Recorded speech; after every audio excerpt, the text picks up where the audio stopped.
उनके चरणों में उत्तर पे प्रणाम किया, पुष्पादि भेंट किए और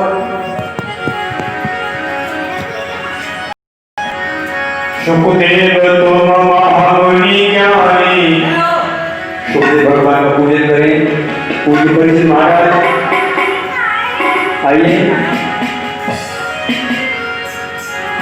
हे सुखदेव तुम महामुनि ज्ञानी, महिमा तुम्हारी जगत जाने। सुखदेव तुम महामुनि ज्ञानी, जगत जाने। अब महिमा तुम्हारी जगत जाने। सुखदेव हे सुखदेव तुम महामुनि ज्ञानी, महिमा तुम्हारी जगत जाने।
सुखदेव जी महाराज की जय हो। यम प्रव्रजन्तमनुपेतमुपेत कृत्यं द्वैपायनो विहरिकातर्वाजुहाव पुत्रेति तन्मयतया सर्वो वरेन्दु स्थम सर्वभूत हृदयं मुनिमानतोऽस्मि। श्री सुखदेव जी महाराज का पदार्पण हुआ।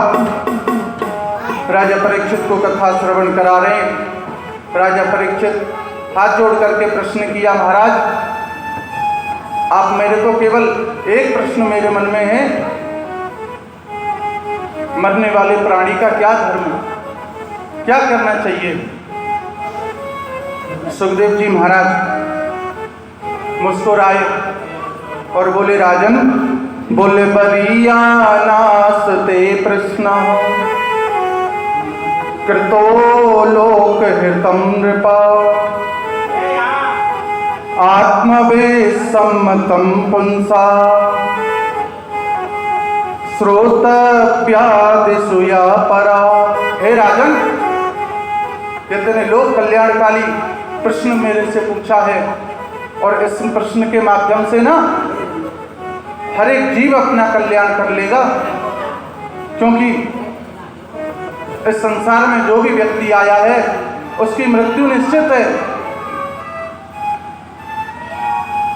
तू चिंता मत कर, मैं तेरे को 7 दिन में ऐसी ऐसी कथा श्रवण कराऊंगा, तेरे को परमात्मा की गोद में ले जाकर के बैठा दूंगा।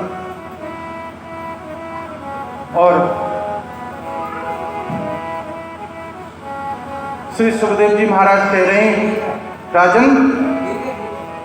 मैं तो निर्गुण ब्रह्म का उपासक हूं, लेकिन तू खेद मत कर, तू चिंता मत कर, मैं तेरे को भगवान श्री कृष्ण की ऐसी सुमधुर कथा तेरे को श्रवण कराऊंगा जिससे परमात्मा की प्राप्ति तेरे को हो जाएगी। और राजा परीक्षित हाथ जोड़ करके प्रश्न करते, महाराज इस संसार को भगवान कैसे बनाते हैं? और विराट भगवान का दर्शन कराया। बोले, पाताल में तस्य ही पादमूलम पठन्ति परप्रण प्रतरम रसातलम महातलम विश्व सतोत्कल्पो तलातलम वे पुरुषस्य जंगे। हे राजन, पृथ्वी से 7 लोक ऊपर और 7 लोक नीचे 14 लोक पाताल में भगवान के चरणारविंद हैं और आकाश में भगवान का सिर है। यह पृथ्वी पर जो भी तुमको दिखाई देता है, पशु पक्षी कीट पतंग जीव जंतु स्थावर जंगम वृक्ष, ये सब भगवान के शरीर के अवयव हैं। और सूक्ष्म रूप में मन की धारणा बताई, सद्यो मुक्ति और कैवल्य मुक्ति के बारे में बताया। सद्यो मुक्ति उसको कहते हैं जो जिसको योगी जन करते। जय श्री कृष्ण। अपनी एड़ी से गुदासन चक्र को दबा करके 6 चक्रों का भेदन करके जो ब्रह्मांड का भेदन करते हैं वो सद्यो मुक्ति है। और क्रमो मुक्ति उसको कहते हैं जब आदमी ध्यान करने बैठता है, भगवान करता है तो उसका मन घूमता है। जय श्री कृष्ण।